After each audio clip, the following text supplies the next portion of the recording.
डिमाकुसि दखरा बर' फरायसा आफादनि हेफाजाबाव डिमाकुसि मिरु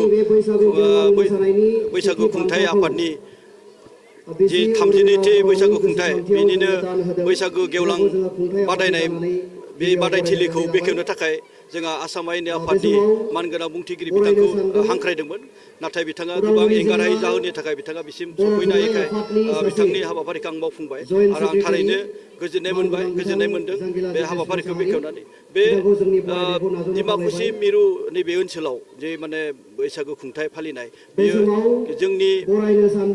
माने आनसलिकनि सिङाव एबा दख्रानि सिङाव थानाय मोनफ्रोमबो गामिनिफ्राय फैनानै जेरैबायदि लोब लोब बाहागो लाफैदों बे थारैनो जोंनि थाखाय गोग्गाथावना आरो बेयो जों बयबो मिथिगौ जे जोंनि ओनसोलाव दिनैनि माने थारिखआव माने खेराइ मोसानाय खेराइ माबा बादायलायनायफ्रा गोबां खम जालांनायनि खारनाव गामि गामि ओनसोलफ्राव खेराइ हानजाफ्रा गोमालांनो हमदों आरो नैबे बादायनायनि गेजेरजों निश्चयकै जोंनि गामि ओनसोलफ्राव थुलुंगा मोनगोन खेराइ मोसानाय खेराइ हानजा दिहुननो थाखाय जों बेखौनो हांख्रायदों आरो नैबेनि गेजेरजोंनो निश्चयकै रायजोनि गेजेराव मोनसे प्रभाब गोग्लैगोन जे जोंनि बैसागु फालिनाया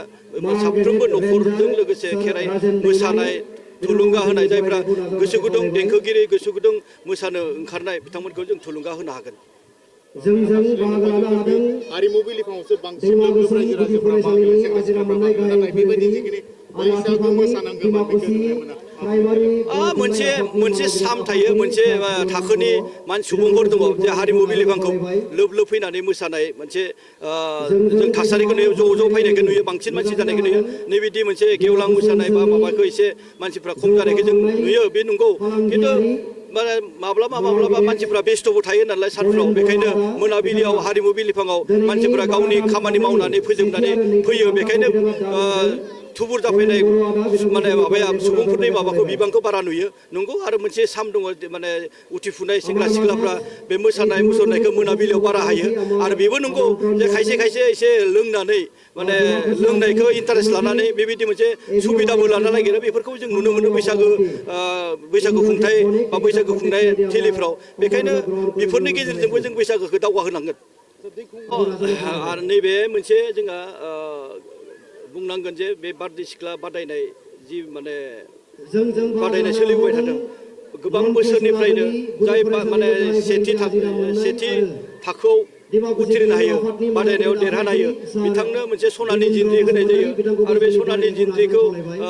मोनगिरि बिथांमोना थारैनो गोजोननायखौ जों नुनो मोनो आरो बेयो जोंनि थाखाय मोसागिरि जायफ्रा बारदै सिख्ला माने मोसानो गोरों बिथांमोनखौ थुलुंगा होनायनि थाखाय बे एसे माने 1 तला सनानि दामि मोनसे सेन होनाय जाबोबाय थानायखौ जों नुनो मोनदों नाथायबा बे बादायनाया खिन्थु डिमाकुसि ओनसोलाव जादों उदालगुरि जिल्ला हिसाबै बिटिआर नाङैनो मानो खालामनायनि बेबायदि राहा बेहाय मोनसे उसुबिदा दङ जे जोङो बेखौ उदालगुरिल' नङा सारा बिटिसि ओनसोलावनो एबा जेराव मोसाग्रा दङ बिथांमोनखौ कम्पिटिसन बाहागो लाफैनो थाखाय खावलायनो हायो नाथाय बिथांमोना सिंगोल फैनानै मोसानायाथ' सिंगोल माने हानजादों मोसानायनि गेजेरजोंसो जिहेतु बादायनायखौ सायख'यो नालाय खिन्थु माने सिंगोलै फैयोब्ला बे बादायहोनायाव एसे उसुबिदा जानायखाय बेखौ दासिम डिमाकुसिनि बाहेराव लांनाय जायाखै मानो होनब्ला बैसागु बादायनाय हानजाफ्रा डिमाकुसिनिफ्रायल' फैबाय थानायखाय आरो गुबुननिफ्रायबो जुदि हानजा हिसाबै फैयोब्ला बेयाव खुनु बादा गैया माने अपेन दं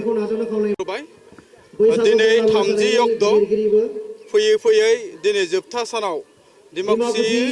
मिरु रंजालि बैसागु खुंथाय आफादनि गेवलां मोसाग्लांनाय बे हाबाफारियाव दिनै मानव गेदेर जौस्रां बर' समाज सिबियारि बिथाङा फैनानै बेखेवफैबाय आरो बेनि उनाव मोनाबिलि 7 रिंगा जानाय लोगो हारिमु बिलिफाङाव धनन्जय बसुमतारी बिथाङा मेथाइ खनफैगोन दा नैबे रंजालि बैसागु खुंथाय आफादनिफ्राय आं बेखौनो खावलायनो नागिरदों जों राव हारिमु थुनलाइ